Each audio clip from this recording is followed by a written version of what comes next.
Hello there, welcome to Backgammon is Beautiful. Thank you so much for joining me. Now in this video I'm going to talk to you about tournaments, more particularly preparing for tournaments. Now maybe you play backgammon at home or with your friends or in the local club, but you have yet to go to a tournament. So in this video I'm going to give you some advice, 10 tips on what to expect to help smooth the journey for you. Please do like and subscribe if you enjoy my content. Now the first thing to know is what's the format. Now you should be sent this information before when you register by email, but it's useful of course on the day when a tournament arrives to know what's going on. So usually there are two types of tournament, a knockout or a Swiss tournament. So let me explain that to you. So a knockout means you will go into the main. If you lose your first match, then you will go into the fighters bracket. Even if you lose that, you are effectively out the tournament, out the main tournament, a double knockout format.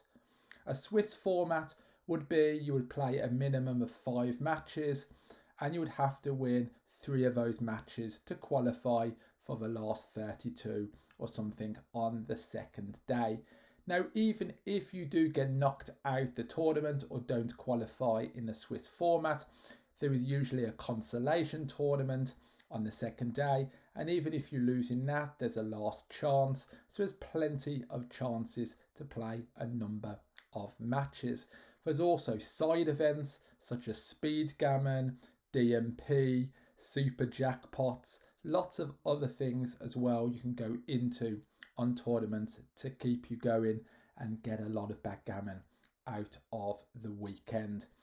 There is also 2 entries, Masters and Intermediates.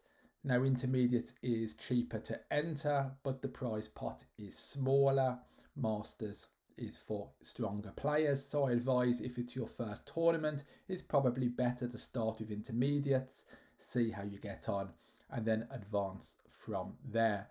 Now, another thing you want to know is how many points are the matches, particularly in the first round. Now, the first round usually starts at around 11 or 9-point matches, and then it will go down from there. So the fighters will be a slightly shorter match, and then the consolation might be around the same, a 9 or 7-pointer, and the last chance might be a 5-pointer, but this varies between different tournaments. Usually you want to know exactly how many points you need to win. How many lives do you have? Of course, this varies depending on the knockout of the Swiss, as explained, but usually it's a double knockout. You can still win from the fighters. You can keep winning matches in the fighters and work your way back into the main bracket and win the whole tournament. Also, you want to know what time does the first round start. Is it 11 a.m? Is it 10:30 a.m? It's really important not to keep your opponent waiting, but also there will be a penalty if you're usually later than 15 minutes. So be mindful of the time and don't start too late. Also, there will be a designated table, particularly for the first round. So make sure you know where you're sitting. And also find out about the clock settings. Now we'll get onto that a bit later, but that is another thing that's quite important to understand if it's your first tournament. Now another really important thing is what are the rules and the etiquette. Now I made a video on this with tournament director Andrew Selby, who runs a lot of London tournaments, so I'll put a link to that in the video description. But a few rules I've just listed here. So use one hand at a time only. So you can't use both your hands at the same time and shuffle checkers back and forth. Goldilocks dice shaking. So make sure you shake the dice a few times so they roll naturally across the board. Players don't like it when you just drop the dice out of the cup. So Goldilocks shaking, not too much, not too little. And don't touch the cube unless you want to double. So just be careful about touching the cube or gesturing too strongly towards the cube. There's many other rules that you can watch in the video and you can find those as well on the various sites of UKBGF and USBGF. Now, because it's your first tournament, or maybe your second or third, ask the organisers or other players if you're not sure about something. If you have any questions, then simply ask someone who has more knowledge and experience of tournaments than you do. They will be happy to help. Ask the organisers, ask a tournament director, just simply ask and they will provide the information. People are friendly and they'll be happy to help you because everyone, of course, starts from their first tournament at some point. Now, also bring the right equipment. Now, you don't need to have all of these things on your first tournament, but it is quite useful to invest some money, particularly in a good board and some precision dice. So those are precision dice that you can see on the left that are transparent and they are perfectly weighted. Now, many players in tournaments won't play with normal dice. They will expect precision dice to be played with. Also, it's useful to have a scoreboard so you can keep a track of the score as you go along. And of course, you can write that down on a piece of paper as well if any disputes around score come up. And also buy a nice board. Now, that board on the right is just a cheap £200 board, but it has everything you need. It has a cube, it has shakers, and it is a good size. Now, boards that are too small are usually not so good for tournaments. There is a required size. And also wooden boards can be very noisy and clacky and are usually frowned upon. So simply get a nice board that sounds right and is enjoyable to play on. If you have any questions about boards or any of these things I'm mentioning as I go along, then please just put that in the chat to the video and I will get back to you. There's other equipment as well, like baffle boxes and clocks and all sorts of other paraphernalia and gadgets you can get. You can also wear headphones as well if you want to when you play, if a noise in the room gets too much for you. Now, get used to using the clock. Now, the clocks will either be mandatory or preference. Now, mandatory means everyone has to use the clock to keep the tournament moving, running at a schedule, or clock preference, which means if either player wants to use a clock, then the clock is basically mandatory. Now, settings will often be 2 minutes per game with a 12-second delay. So an 11-pointer will be 22 minutes. Now, that's really important to know because often is a case that you have to play on the clock, particularly in the Masters round. And if you're not sure on how to set your clock, then simply ask someone in the room who has more experience. And also keep an eye on the clock, because if you run out of time, you will lose a match even if you are ahead in points. So just be careful. Good to practice using a clock with your friend or at a local club before a tournament, just to kind of get used to it. And once you start doing it, it's quite easy and it would just be natural. Now, another thing to prepare for a tournament is do some practice. It is a competitive environment and people, of course, want to win. People have paid money to enter tournaments and maybe they've also gone into the side pools for extra money to back themselves. So people are going there to win.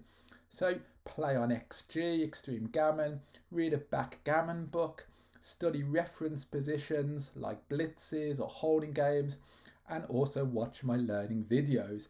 This video here, 12 Steps to Improvement, is another one with lots of advice. And again, I'll put a link to that in the video description. Number 7, you are playing matches in a tournament rather than single games. So do a bit of revision on match play at special scores, such as 4 away, 2 away, 3 away, 2 away, the post-Crawford free drop, and also Gammon Go and Gammon Save. So look those up. I've done videos on Gammon Go and also on post-Crawford.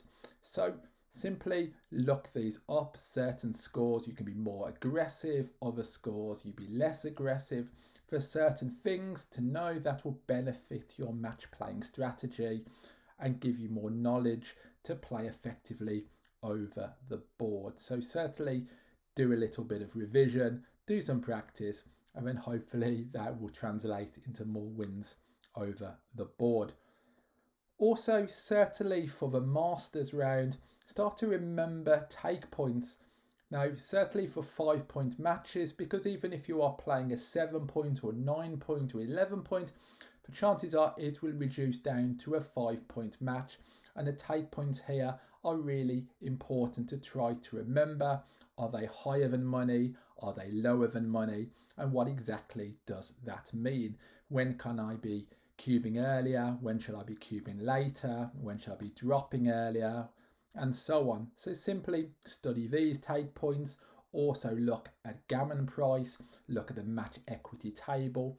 These things will definitely give you an edge in the intermediates and also an edge in the masters, having remembered them to make more efficient and effective cube decisions over the board. Also, stay cool-headed. This might be the most important. Certainly don't get hung up on the dice. The vagaries of the dice, the unpredictability of the dice. It's a dice game. Your opponent is going to get lucky rolls, and so will you. We don't tend to remember our lucky dice, but we do remember the lucky dice of our opponent. You will certainly lose to players that you think you can beat, and you will definitely be unlucky at times, but always show good sportsmanship. Even if you lose 11-0, which I have done, shake your opponent's hand, wish them all the best. In Monte Carlo World Championship last year, a lot of extremely strong players got knocked out in the first and second round. So this happens to the best players in the world. So just get used to losing as well as winning. Of course, it's nice to win, but you can't be expected to win every match all the time. So stay cool-headed, be sportsmanlike, and have a good time. And that's my final message. Enjoy yourself. Now, tournaments are competitive. They can be exhausting, playing backgammon all day, but it's a great community. People are coming together who love the game. There's lots of friendly people. It's a great environment. It's a pleasure to be there in a room. It's buzzy. It's exciting. So enjoy it. Don't get hung up on the losses. Have a really good time. Enjoy the experience. You will learn from your mistakes. You will get better and better as you go along. And if you want to find out about future tournaments, then go to the websites of the UK BGF or the US BGF, and you can find tournaments that are in your area or close to where you live. And then you could register and go along, meet some people, and have a great time. I wish you all the best on your backgammon journey. I hope you found this useful. I'll put links to those videos as I mentioned, but if you do have any other questions, please put those in the chat and I'll go back to you. Thank you so much for watching. See you next time. Goodbye.